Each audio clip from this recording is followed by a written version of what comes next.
Նախագահ, թույլ տվեք զեկուցել, որ Կենտրոնական բանկի և սոցիալական ապահովության նախարարության հետ ի կատարումն ձեր հանձնարարականի և ձեր նախաձեռնությամբ սկսված ուսումնասիրությամբ ավարտին ենք հասցնում այն օրենքի նախագիծը, որը թույլ կտա որակապես փոխել մարտական ծառայություն կատարելիս, մարտական հերթապահություն տանելիս կամ մարտական գործողությունների ժամանակ ի հայտ եկող մահվան, զոհվելու կամ հաշմանդամություն ստանալու դեպքերի համար վճարվող ապահովագրական վճարները խտրուկ ավելացնելուն ուղղված քաղաքականությունը։ Խոսքը վերաբերում է ինչպես միանվագ գումարներին, որ վճարվում են այդ պարագայում, այնպես էլ ամսական վճարներին, եւ կատարելով բոլոր անհրաժեշտ հաշվարկները, ուսումնասիրությունները մենք եկել ենք մի համակարգի, երբ զոհվելու կամ առաջի կարգի հաշմանդամություն ստանալու դեպքում հիմնադրամը ի վիճակի է լինելու զինծառայողի կամ իր ընտանիքին վճարել միանվագ 10 միլիոն դրամ, երկրորդ կարգի հաշմանդամության պարագայում 5 միլիոն դրամ միանվագ, այնուհետև սպայական անձնակազմի դեպքում 300,000 դրամ ամսական, իսկ երկրորդ կարգի հաշմանդամության դեպքում 200, ենթասպաների պարագայում 250 եւ համապատասխանաբար 150 եւ շարքային զինծառայողների պարագայում անպատասխանաբար այդ գումարը կկազմի 200 եւ 100,000 դրամ։ Այդ գումարը կվճարվի զոհվածների պարագայում եւ հաշմանդամների 20 տարի, որպես ապահովագրական վճար, առաջի կարգի հաշմանդամների կամ զոհվածների պարագայում այն կկազմի 20 տարվա կտրվածքով սպայի պարագայում 82 միլիոն դրամ, ենթասպայի պարագայում 70 միլիոն եւ շարքայինի դեպքում 48 միլիոն դրամ։ Հաշմանդամների պարագայում հիմնադրամը արդյունավետ գործունեության եւ ֆինանսական միջոցների առկայության դեպքում իր խորհրդի մակարդակով փորձելու է 20 տարի անց որոշում կայացնել եւ շարունակել այդ վճարը։ Եթե դա հնարավոր չլինի, ապա հաշմանդամը դրանից հետո վերադառնալու է սոցիալական նպաստի ծրագրին, ինչպիսին որ այն լինի 20 տարի անց, այդ ժամանակ սահմանված պետության կողմից։ Ծրագիրը ֆինանսավորվելու է հատուկ հիմնադրամի միջոցով, որին աշխատող յուրաքանչյուր անձ ամսական վճարելու է 1000 դրամ գումար եւ դրանից գոյանալու է այն միջոցը հիմնական, որը օգտագործվելու է միմիայն այս նպատակով եւ հիմնադրամը ունենալու է հոգաբարձուների խորհուրդ հասարակության մեջ հարգանք վայելող եւ վստահություն վայելող անձանց թվից, որը վերահսկելու է ամբողջ ընթացքը, նաեւ ապահովելու ենք բոլոր հասու զանգվածային լրատվության միջոցներով, էլեկտրոնային կայքերի միջոցով թափանցիկությունը հիմնադրամի գործունեության, որպեսզի բոլորին հասկանալի լինի գոյացող գումարների եւ դրանց ծախսի ընթացքը։ Իհարկե խնդիրը շատ կարևոր է։ 2 տարի առաջ մենք սկսեցինք այս աշխատանքը, մշտապես համոզված լինելով, որ զոհվածների եւ հաշմանդամների սոցիալական խնդիրներով զբաղվելը մեր ուղիղ պարտականությունն է եւ որքանով կարողանանք լավ զբաղվել եւ որքանով ի վիճակի լինենք նրանց արդեն դժվարացած կյանքը ինչ որ կերպով ուղղվելու պարտավորենք բաներ։ Ես կարծում եմ, այո, հիմա եկել այն ժամանակը, որ մենք ի վիճակի ենք մեր քաղաքացիների օգնությամբ կտրուկ բարելավել այս իրավիճակը։ Մենք միշտ էլ փորձել ենք առավելագույնը անել։ Ամենայն դեպս այն հանգամանքը, որ զոհվածների եւ առաջին կարգի հաշմանդամների եւ մեծ քանակով երկրորդ կարգի հաշմանդամների բնակարանի խնդիրի հիմնականում կարողացել են լուծել հենց այդ, այսպես ասած, ցանկության եւ պետության պատրաստականության արդյունք։ Եվ ձևը շատ ճիշտ է պետություն մասնավոր համագործակցության, եթե մենք ասում ենք ազգանա, եթե նույնիսկ այս կարգախոսից առաջ, այս գաղափարից առաջ մենք ասում ենք, որ մեր բանակը ժողովրդական բանակ է, մեր բանակը մեր անվտանգության երաշխավորն է, ապա այս հանգամանքը պետք է դրսևորվի ոչ միայն բարոյական, այսպես խոսքերով, ոչ միայն վերաբերմունքով, այլ նաև իհարկե մասնակցությամբ։ Ես այս առումով չափազանց կարևոր եմ համարում այս օրենքի ընդունումը։ Բայց զուգահեռաբար պետք է աշխատել ֆինանսների նախարարության հետ, կառավարության հետ, տեսնենք, թե որքանով կարող են բարելավել նաև նախկինում զոհված զինվորների, սպաների, ընտանիքների վիճակ, այսինքն ունենք արդյոք հնարավորություններ որոշակի չափով, ոչ թե այս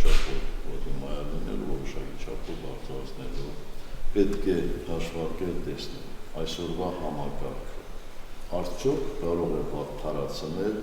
որևէ մեկի վիճակը եւ կարծում եմ շատ քիչ դեպքեր կարող են լինել եւ հիմնադրամը իր կանոնադրության մեջ միգուցե օրենքը պետք է այս հանգամանքը հաշվի առնի եւ հնարավորություն ընձեռի որպեսզի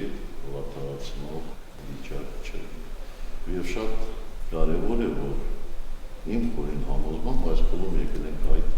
հանգրվանին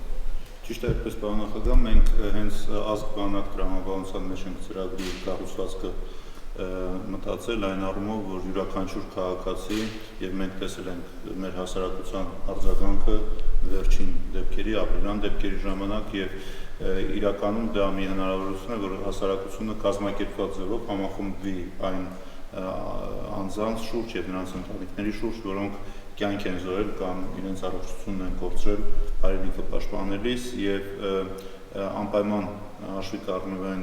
բոլոր ձեր հանձնարարականները եւ նրանք ովքեր նվազագույն աշխատավարձ են ստանում, որովհետեւ իրենց աշխատավարձի ստացած վրա դա չպիտի անդրադառնա։ Ինչ վերաբերում է վատթարացմանը, ապա անպայման կհետևենք դրան եւ ձեզ կզեկուցենք, որ եթե այսօրվա հաշվարկի մեխանիզմով որևէ մի ընտանիք ավել գումար կարող էր ստանալ, քան այս մեխանիզմը խոսքը վերաբերում է հատկապես բազմազավակ ընտանիքներին, ապա անպայման այդ չափի փոխհատուցում կլինի։ Ինքը անշուշտ սոցիալական նպաստ չի, ինքը ապահովագրական վճար է եւ դրա համար տեղի ունենում օրենքի ընդունումից հետո տեղի ունեցող դեպքերի համար եւ մենք ամեն ինչ անելու ենք, որպեսզի այդ հիմնադրամը այնքանով ուժեղանա, որ կարողանա իրոք ձեր հանձնարարության համապատասխան նաեւ փորձի ընդլայնի շահառուների ցանկը, իսկ առաջկա օրերին հանրապետության վարչապետի հետ ձեզ կզեկուցենք հնարավոր տարբերակները եկող տարիներին ինչ որ ձևով անդրադառնալու նախորդ տարիների զոհվածների ընտանիքների խնդիրներին։ Բայց սա նաև մեկ այլ հնարավորություն էլ անդրադառնում։ Մենք տեսանք ապրիլյան դեպքերի ժամանակ, որ տարբեր հասարակական կառույցներ, անհատներ փորձում էին ինչ-որ կերպ օգնել, օժանդակել մարդկանց, ովքեր տուժեցին, զավակ կորցրեցին կամ հաշմանդամ դարձան եւ փորձում էին իրենք տներում գնալ եւ բաժանել։ Այդ բոլոր մարդկանց պետք է առաջարկել, որ որպես կողովակ։ Այո, հիմնադրամ, խնդրեմ, եկեք հիմնադրամի մոծումներ արեք, չգիտեմ, մասնաբաժին տվեք, թափանցիկ ստուգեք, ինքներդ հետևեք։ Ու նույնպես պետք է անենք, որ հիմնադրամը գործառնական ծախսեր շատ քիչ ունենա։ Մեծ ապարատ չունենա ու գործառնական քիչ ծախսեր ունենա։ Լսում եմ, պարոն նախագահ, ձեր հանձնարարությամբ նաև շատ մոտիկից սկսել են զբաղվել ռազմական կրթության խնդիրներով, անցնող շաբաթ այցելություն եմ ունեցել Վազգեն Սարգսյանի անվան ռազմական համալսարան, այս շաբաթ պլանավորում եմ այցելություն Մաշուկ Խանֆերյանցի անվան ռազմավիացիոն ինստիտուտ, մենք այստեղ շատ անելիքներ ունենք, բայց ունենք նաև շատ լավ հիմք, որի վրա հնարավոր է կառուցել եւ ուժեղացնել կապը ռազմական ուսումնական հաստատությունների եւ այլ բուհերի միջեւ, հատկապես Վազգեն Սարգսյանի անվան համալսարանի հրամանատարաշխատային ֆակուլտետի նոր մասնաշենքը իրական բոլոր պայմանները ստեղծում է, որպեսզի մեր քաղաքացիական բուհերի մագիստրատուրայի ուսանողները քաղաքագիտության, միջազգային հարաբերությունների, այլ հումանիտար առարկաների կարողանան ռազմական գործին վերաբերող 1-2 առարկա անցնեն այնտեղ, դրանով ուժեղացնելով կապը նաև մեր ուսանողների հետ եւ փոխադարձ այդ շփումների միջոցով ամրապնդել կապը հասարակության եւ մեր ապագա ռազմական էլիտայի։ Մենք այդ համալսարանում իհարկե նաեւ շատ անելիքներ ունենք ժամանակակից տեխնոլոգիաների ներմուծման, պայմանների բարելավման ուղղությամբ եւ վստահ եմ, որ դա մեծ արդյունք է տալու։ Իրականում ռազմական ուսումնական հաստատությունները շատ մրցակցային պայմաններ են տալիս, որովհետեւ եթե այլ բուհում ուսանողը դեռ պետք է անցնի ժամկետային ծառայություն, հայթայթի իր ուսման վճարը հոգալու խողովակները, այնուհետև հոգա իր վարկերը վճարելու հետ վերադարձնելու խնդիրը, փնտրի աշխատանք ավարտելուց հետո մենք առաջարկում ենք անվճար ուսում կեցավայրով, հնարավորությունով, այսինքն կազմակերպել եւ կեցությունը եւ սնունդը եւ արդյունքում իրենք ավարտում են ռազմաուսումնական հաստատությունը ստանալով սպայի կոչում եւ ունենալով բարդ, դժվար, վտանգավոր, բայց երաշխավորված աշխատանք, որի սկզբնական աշխատավարձը, միջին հանրապետական աշխատավարձը 20-25% ավել է։ Շատ 20-25% չի արվել։ Նրանք բոլորը, ովքեր ծառայում են առաջնագծում, երկու անգամ ավելի բարձր աշխատավարձ են ստանում, քան հանրապետության միջին աշխատավարձը։ Ես նկատի ունեմ երիտասարդ լեյտենանտի մասով։ Սա այսպես։ Իսկ նրանք, ովքեր ընդհանրեք ծառայում են Երևանում կամ Գյումրիում, այո, 25-30 այո, ավել են ստանում, բայց այդպես էլ այո, եւ հիմա մի նոր ծրագիր ենք նախաձեռնել, որպեսզի զորացրվող սպաները մինչեւ զորացրումը վերջի տարում հնարավորություն ունենան իրենց անցած ճանապարհին համահունչ քաղաքացիական որոշ մասնագիտացում խորացնեն եւ մի փոքր խումբ են երկու հոգանոց ստեղծում կադրերի վարչություն, որի աշխատանքը միտված է լինում զորացրվող սպային հետագա քաղաքացիական կյանքում օգնելու գտնել աշխատատեղ, որովհետեւ մեր սպաները բավական երիտասարդ զորացրվելով եւ ստանալով զինվորական կենսաթոշակ միաժամանակ կարող են շարունակել դեռ աշխատել եւ մեծ օգուտ բերել եւ երկրի տնտեսությանը եւ գիտությանը եւ ամենատարբեր բնակավարներում իրենց հրամանատարական փորձով, իրենց կազմակերպչական ջիվով, իրենց կարգապահական բարձր կատարողականությամբ եւ ես վստահ եմ, որ որևէ պատճառ չկա, ինչի զորացրվող սպան չպետք է շարունակի մեծ արդյունավետությամբ աշխատել այս երկրի առաջընթացի եւ զարգացման համար։ Այսինքն աշխատանքները պետք է ընդհանրեն երկրորդ։ Նախ պետք է շարունակեն բարձրացնել սպայի մասնագիտության գրավչությունը։ Այս ուղղությամբ բավականաչափ աշխատանք տարվել է, այդ թվում նաեւ աշխատավարձ, սոցիալական պայմաններ եւ այլն։ Բայց դա քիչ է։ Նաեւ ռազմական ուսումնական հաստատությունը կոնկրետ մեր համալսարանում ուսումը պետք է գրավիչ է, նաեւ ուսման process։ Այս առումով շատ բան կա անել։ Մենք մի անգամ խոսեցինք, դու գաղափար ունեիր, որ միգուցե ավագ կուրսի ուրեմն կուրսանտներին մի քիչ ավելի